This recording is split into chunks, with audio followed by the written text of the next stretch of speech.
새벽의 공기는 무겁고도 차분했다. 독수리 술도가 마당은 안개에 휩싸여 있고 그 안개 너머로 희미하게 형제들의 그림자가 어른거린다. 마광숙은 창가에 서서 커튼 너머로 그들을 바라본다. 여전히 이른 시간이지만 오형제는 벌써 일어나 마당의 쓰레기를 정리하고 장작을 나르고 있다. 이른 새벽부터 분주한 풍경에 광숙은 낮은 목소리로 말한다. 이 집이 다시 이렇게 북적이는 날이 올 줄이야. 오장수 당신이 봤다면 참 좋았을 텐데. 한때는 조용하고 적막했던 이 마당이 다시금 사람의 온기로 채워지고 있었다. 오흥수는 흙 묻은 손으로 종이 몇 장을 흔들며 다가온다. 형수 이거 어때요? 요즘은 스토리 있는 라벨이 먹힌다잖아요. 독수리 술도가의 전통과 형제애를 담아서 오천수가 코웃음을 친다. 폼생폼사 백댄서가 라벨을 이 형 진짜 못 말려.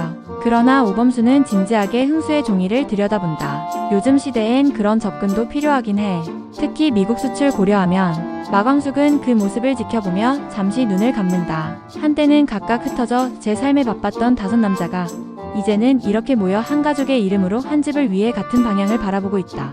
결국 다들 돌아왔구나. 고맙다 얘들아. 그녀는 마음속으로 오장수에게 속삭인다. 당신이 떠난 자리를 지키기 위해 우리가 다시 가족이 되어가고 있어요. 당신 없이도. 한동석은 회장실 책상에 앉아 회의 자료를 덮는다. 그의 시선은 천장도 아니고 책상도 아니다. 창밖 여전히 한기가 감도는 도시의 아침을 멍하니 바라본다. 오늘이 그 열흘 중 8째 날이군.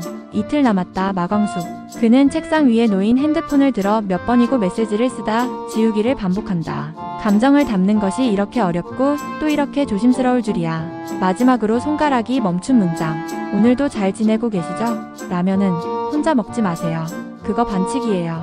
간단하지만 애틋한 그 문장을 보내고는 스스로도 작게 웃는다. 이런 말투는 또 언제 배운 거지? 그는 커피 한 모금을 들이키고 한숨을 내쉰다. 그리움은 시간보다 무거웠고 기다림은 숫자보다 길었다. 공주실은 오늘도 활기차게 골든캐슬 댄스 동호회에서 연습을 마친 후 고자동과 함께 술도가 안채에 들어선다. 자 미스터고, 오늘은 탱고예요. 라틴 느낌 제대로 아시죠? 고자동은 땀을 닦으며 고개를 끄덕인다. 선생님 아니 공주님, 이번엔 제가 리드하겠습니다. 그들이 마주 잡은 손은 전보다 덜 어색하다. 공장장이었던 고자동에게 춤이란 생소하고 민망한 것이었지만 공주실과 함께라면 뭐든 도전해 볼만하다는 생각이 들었다. 주방장이던 그가 이제는 댄서의 눈빛을 갖고 있었고 공주실은 그 모습을 보며 흐뭇하게 웃는다. 미스터고 이제는 오토고가 아니라 댄싱구네요. 그들의 발걸음은 박자를 놓치기도 하고 서로의 발을 밟기도 하지만 그 웃음 속에선 오래된 인생의 슬픔마저 녹아들고 있다. 공주실은 생각한다. 젊음이란 숫자가 아니라 같이 웃을 수 있는 사람이 있다는 사실이 아닐까. 장미애는 그날도 일찍부터 일어나 세리의 방 문 앞을 서성이고 있었다. 딸의 방에서는 아직 인기척이 없었지만 그녀의 마음은 급했다. 그 애가 또 오범수를 만나러 갔던 건 아닐까. 장미애는 문을 똑똑 두드렸다. 세리야 일어나야지. 오늘은 내가 독고탁 회장님 대신 PT하기로 했잖니. 그러나 세리는 아무런 대답이 없었다. 결국 장미애는 문을 열고 방 안으로 들어섰고 그곳엔 텅 빈 침대와 이불만이 덩그러니 남아있었다. 장미애의 이마에 주름이 잡힌다. 그녀는 재빨리 세리의 책상으로 가 휴대폰 충전기를 확인하고 그 자리에 없다는 걸 알아차린다. 또 나갔네. 또 오범수지? 그녀는 핸드폰을 꺼내 세리의 위치 추적 앱을 켰고 예상대로 신호는 독수리 술도가 근처를 가리키고 있었다. 장면은 전환된다. 독고 세리는 오범수와 마주 앉아 조심스레 말을 꺼낸다. 저 그날 아빠가 화내셨을 때 제가 너무 겁이 났어요. 그저 누군가한테 기댈 수 있으면 좋겠다고 생각했어요. 오범수는 조용히 그녀의 말을 들어준다. 사람은 자기가 기댈 곳이 필요하죠. 근데 세리씨, 그 기댐이 언제 감정이 되는지 아세요? 세리는 고개를 끄덕이지도 저하지도 않는다. 그저 잠자코 그의 눈을 바라볼 뿐이었다. 그 시각 장미애는 분노에 찬 얼굴로 술도가 근처 편의점 앞에 도착한다. 그녀는 세리의 모습을 멀리서 확인하곤 그대로 돌아서며 핸드폰을 꺼낸다. 세리폰 초기화해야겠어. 이런 식으로 놔두면 안 되지. 그녀는 자신의 계획이 조금 더 복잡해지는 걸 느끼며 속으로 중얼거린다. 광숙이든 누구든 이 술도가는 결국 우리 독고가가 가져가야 돼. 그래야 세리도 살지. 장미애의 눈빛엔 어두운 결의가 깃들어 있었고 이제 그녀의 다음 수는 광숙이 아닌 세리일지도 모른다는 예감이 뻗어가고 있었다. 오천수는 오늘도 술도가 근처 편의점 앞 작은 의자에 앉아 있었다. 해가 뉘엿뉘엿 지고 붉은 놀이 편의점 유리창에 반사될 무렵 문미순이 천천히 나타난다. 오늘은 왜 이리 일찍 앉아 있어요? 점심때부터 여기 있던 것 같던데. 오천수는 고개를 끄덕이며 말한다. 생각 좀 했어요. 나랑 당신이랑 앞으로 남은 인생을 어떻게 살아야 할까? 문미수는 그의 말에 눈썹을 찌푸리며 웃는다. 그걸 왜 편의점 앞에서 생각해요? 집에 가서 생각하지. 오천수는 주머니에서 작은 반지 상자를 꺼낸다. 낡았지만 정갈하게 닦여진 반지였다. 이거 당신한테 주려고. 근데 좀 웃기죠? 결혼 반지도 아닌데. 문미수는 잠시 말이 없다. 그녀는 그 반지를 가만히 바라보며 눈을 깜빡인다. 이제야 주네. 진작 줬으면 나도 마음 좀 덜 고생했을 텐데. 그녀는 반지를 받아 손에 끼운다. 크기도 반짝임도 별다를 것 없는 그 반지는 그들의 지난 세월이 오롯이 담긴 것처럼 느껴졌다. 오천수는 조용히 말한다. 지금도 같이 사는 것 같아요. 당신하고 나 이 편의점에서 매일 마주보고 있고. 문미수는 고개를 끄덕인다. 맞아요. 우리 이미 같이 살고 있었네요. 두 사람은 서로를 바라본 채 아무 말도 하지 않았다. 말보다 진한 감정이 그 순간 편의점 앞을 가득 채웠고 붉은 노을은 그들 뒤로 길게 그림자를 들이우고 있었다. 밤이 깊어갈수록 마광숙의 마음도 점점 더 무거워졌다. 그녀는 방 안 책상 앞에 앉아 손을 모은 채 조용히 앉아 있었다. 창문 밖으로는 벌써 봄꽃이 피어날 준비를 하고 있는 나무가지들이 바람에 흔들리고 있었지만 광숙의 마음은 그리 따뜻하지 않았다. 그녀는 핸드폰을 천천히 집어들어 하루를 마무리하며 받은 문자 메시지를 다시 한번 읽어본다. 오늘도 잘 지내고 계시죠? 라면은 혼자 먹지 마세요. 그거 반칙이에요. 한동석의 말투였다. 불쑥하지만 진심이 담긴 메시지. 광숙은 피식 웃었다. 이 남자의 진심이 느껴지기 시작한 건 언제부터였을까? 처음엔 낯설고 부담스러웠던 그의 배려와 고백. 하지만 시간이 흐르면서 그 속에 담긴 외로움과 기다림이 그녀의 마음에 스며들기 시작했다. 하지만 그녀는 쉽게 결정을 내릴 수 없었다. 창가 쪽으로 시선을 돌리던 그녀는 방 안구석 조용히 놓여있는 액자 하나를 꺼내 들었다. 사진 속에는 여전히 미소 짓고 있는 오장수의 얼굴이 담겨 있었다. 그녀의 남편이자 독수리 술도가의 첫째 아들. 그리고 지금 이 자리를 지키는 이유. 당신이라면 뭐라고 했을까? 광숙은 조용히 속삭였다. 그녀는 여전히 장수의 존재를 완전히 놓아주지 못한 채 살아가고 있었다. 그가 없는 세상에 적응하고 있지만 그를 완전히 떠나보낸 건 아니었다. 그리고 그런 그녀에게 또 다른 사람이 다가오고 있는 지금 그녀는 무언가를 잃는 기분에 사로잡혔다. 한동석은 좋은 사람이었다. 때로는 까칠하고 고집스럽지만 자신만의 방식으로 상대를 배려할 줄 아는 남자였다. 그녀가 흔들리는 마음을 차마 숨기지 못하고 있는 지금 그는 묵묵히 기다려주고 있었다.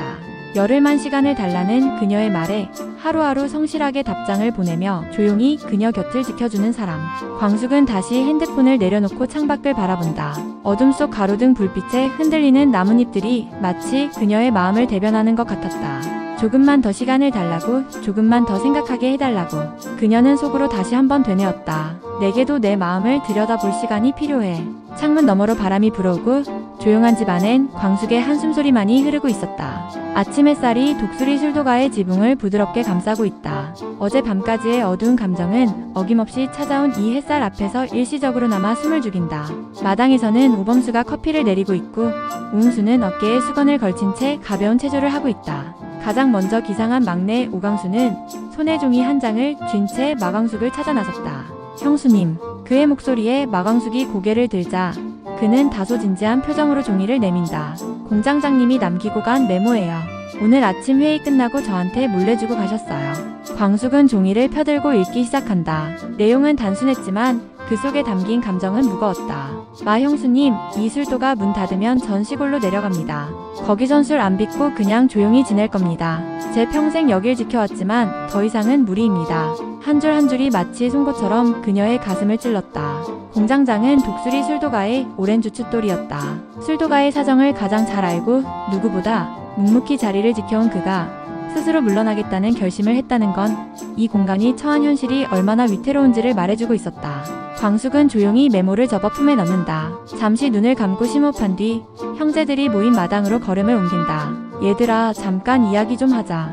형제들이 그녀를 중심으로 둥글게 모인다. 마광숙은 차분하지만 단호한 눈빛으로 형제 하나하나를 바라본다. 이 집 우리 절대로 못 내놔. 공장장님이 시골 간다고 하셨는데 그건 우리 중 누군가가 책임을 묻지면 진짜 그렇게 될지도 몰라. 형제들의 표정이 하나둘 굳어간다. 오범수가 먼저 말한다. 형수, 저 전세금 뺀 거 그냥 드릴게요. 시설 좀 더 보강해서 수출 채비해요. 미국 쪽 반응 나쁘지 않았잖아요. 오천수도 손을 든다. 형수님, 우리 술 레시피 공개 안 하는 조건으로 투자 받을 수 있는 친구 몇 있어요. 예전 일하면서 알게 된 펀드라인인데 술도가라는 이름이면 통하긴 할 거예요. 오강수는 자리를 박차고 일어난다. 전 오늘부로 UDT 저녁 이후 첫 민간 프로젝트 이 술도가 리모델링으로 정했습니다. 내일부터 직접 설계도면 다시 뽑을게요. 마광숙은 말없이 고개를 끄덕인다. 그리고 마당 가장자리에 놓인 돌 벤치에 조용히 앉는다. 형제들이 흩어져 각자의 일로 다시 분주해지기 시작하지만 그녀의 마음속엔 무언가가 새롭게 싹트고 있었다. 지켜야겠다. 이곳을. 오장수 당신이 지키려던 그 자리 내가 이어서 지켜낼게요. 이제 혼자가 아니니까. 그녀는 다소 떨리는 손으로 휴대폰을 들어 한동석의 메시지를 다시 꺼내 읽는다. 그리고 처음으로 답장을 보낸다. 오늘은 라면 혼자 안 먹을지도 몰라요. 보고 싶었어요. 햇살이 더 뜨겁게 마당을 비추고 있었다. 서울의 어느 늦은 오후, 회색빛 도시 위로 붉은 노을이 드리워질 무렵 한동석은 자신의 집무실 창가에 서 있었다. 창밖을 바라보며 천천히 전화기를 들었다. 번호를 누르자마자 익숙한 목소리가 들려온다. 오랜만이네 한 회장. 김사만, 잘 있었나? 미국에 있는 한인 슈퍼를 운영하며 동시에 한동석의 오랜 지인으로서 장광주의 해외 반응을 관찰하고 있는 김사만. 그는 언제나 현실적인 눈으로 세상을 바라보는 인물이었다. 들었어. 장광주 내가 보내준 샘플. 손님들 반응 장난 아니야. 한동석은 웃음을 터뜨린다. 그럴 줄 알았어. 그 술은 특별하거든. 만들 때도 마실 때도. 김사만은 잠시 뜸을 들이다가 말했다. 그 여자분, 내가 말한 마광숙 씨. 직접 술 빚는 사람이었다며. 이번 장광주가 그렇게 깔끔한 맛을 낸 게 그녀 때문이라는 얘기 사실이야. 한동석은 창밖을 본다. 구름이 천천히 흘러가고 빌딩 사이로 햇살이 엷게 퍼진다. 그래, 그 사람이 만들었어. 나도 처음엔 반신반의했지. 근데 이제는 알아. 그 사람이 아니면 이 술이 안 나와. 김사만의 목소리에 힘이 들어간다. 그럼 그냥 두지 마. 누가 봐도 그 여자 대단한 사람이야. 내가 아직 혼자인 이유, 이젠 그 사람 때문이어도 괜찮잖아. 한동석은 고개를 천천히 끄덕인다. 그의 눈빛은 흔들림 없이 고요했다. 그 사람은 나를 기다리게 하지 않지만 나에게 시간을 주지. 그래서 더 기다릴 수 있어. 열흘이든 100일이든. 전화기 너머로 잠시 정적이 흐르고 김사만이 툭 던진다. 장광주 몇 병 더 보내줘. 갈 때 챙겨가게. 알았어. 대신 광숙씨 이야기 잘 전해줘. 그녀가 만든 술이 미국에서도 통했다고. 전화가 끊기고 한동석은 책상에 놓인 편지지 하나를 꺼낸다. 그는 조용히 펜을 들어 짧은 문장을 적는다. 당신의 술이 내 마음까지 데웠습니다. 그 문장은 봉투에 넣어져 장광주 병에 함께 포장된다. 그의 마음도 함께 담아. 열흘이라는 시간은 길지도 짧지도 않았다. 하지만 사랑 앞에서의 열흘은 때로는 한 계절보다 더 길게 느껴진다. 마광숙은 주방에서 조용히 라면을 끓이고 있었다. 평범한 냄비, 흔한 라면. 그러나 그녀의 손끝은 이상할 만큼 조심스러웠다. 국물의 농도를 보며 젓가락을 저을 때마다 그녀의 시선은 창밖을 향했다. 오늘이 바로 그날이기 때문이다. 오늘이 그 열흘째 날이구나. 그녀는 마음속으로 되뇌며 조용히 불을 줄였다. 마당을 향한 출입문이 열리며 익숙한 발자국 소리가 들려온다. 한동석이었다. 그는 그 어느 때보다 조심스럽게 문을 열고 주방으로 들어섰다. 실례합니다. 광숙은 그를 바라본다. 그는 여느 때처럼 말끔한 정장 차림이 아니었다. 수수한 셔츠에 가벼운 코트. 하지만 무엇보다도 그의 눈빛은 진지했다. 오늘이 그날입니다. 열흘. 이제 대답을 들어도 될까요? 마광숙은 그를 잠시 바라보다 라면을 담은 그릇을 2개 꺼낸다. 조용히 말한다. 라면이나 드세요. 그리고 대답은 그 다음에. 한동석은 말없이 자리에 앉는다. 그녀는 조용히 그 앞에 그릇을 놓는다. 김이 모락모락 올라오는 라면 2그릇. 아무 말도 없이 숟가락을 들어 국물을 한 모금 떠먹은 그 순간 두 사람의 눈빛이 마주친다. 어쩌면 이 한 그릇의 라면이 지금 이 두 사람 사이에 존재하는 거리보다 훨씬 더 많은 이야기를 품고 있었을지도 모른다. 사랑은 거창한 말로 시작되는 것이 아니라 이렇게 평범한 하루 속에서 자연스럽게 스며드는 것일지도 모른다. 광숙은 국물 한 모금을 마시고 천천히 말한다. 내가 마음 정리하는데 시간이 좀 걸렸어요. 당신이 나를 기다려준 그 열흘, 사실 나한테는 나 자신을 이해하는 시간 같았어요. 한동석은 조용히 고개를 끄덕인다. 그걸 알고 있었어요. 그래서 조급하게 묻지 않았고, 그래서 열흘이 지나도 기다릴 생각이었죠. 그 말에 광숙은 웃는다. 근데 다행이네요. 오늘 라면 같이 먹고 싶은 사람이 당신이라서. 그 순간 두 사람 사이엔 어떤 약속도 어떤 강요도 없었다. 그저 따뜻한 라면 한 그릇이 있었고 서로를 향한 시선이 있었을 뿐이다. 카메라는 천천히 멀어진다. 마당 밖 어스름한 하늘 아래 독수리 술도가는 조용히 하루를 마무리하고 있었다. 그 속에서 두 사람은 같은 공간, 같은 식탁에 앉아 조용히 웃으며 라면을 먹고 있었다. 열흘이라는 시간 끝에 서로를 마주 앉아 한 그릇의 라면을 나누는 두 사람. 사랑은 천천히 하지만 깊게 스며들고 있었습니다. 하지만 이 평온이 오래갈 수 있을까요? 장광주를 노리는 낯선 시선, 그리고 다시 요동치기 시작한 술도가의 운명.